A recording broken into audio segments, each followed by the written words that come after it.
There are a lot of misconceptions about introverts. A lot of people think that being an introvert means that you hate people or that you enjoy just being alone all the time, or maybe even that you have crippling depression. Actually, that last one might be true. I have crippling depression. But that is actually not the case. Introverts tend to have this thing called a social battery, or at least that's what I call it, that can run out pretty quickly when interacting with many people.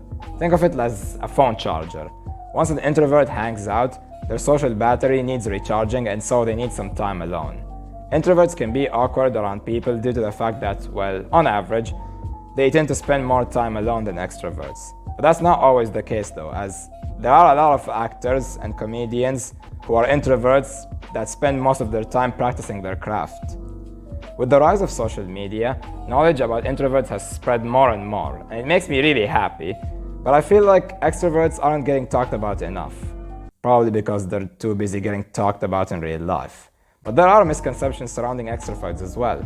Like, many people tend to think that extroverts are friends with everyone or have perfect communication skills, always good leaders, or always confident. While an extrovert is more likely to have these traits than an introvert, that's not always the case. Extroverts, unlike introverts, charge their social battery through interacting with others.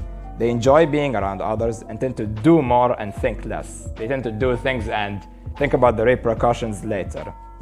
This doesn't necessarily mean that extroverts are perfect at everything people-related though. Many extroverts aren't confident and hide their insecurities or are in reality sad, but just mask it through appearing happy when they are around others. This is also known as being the class clown.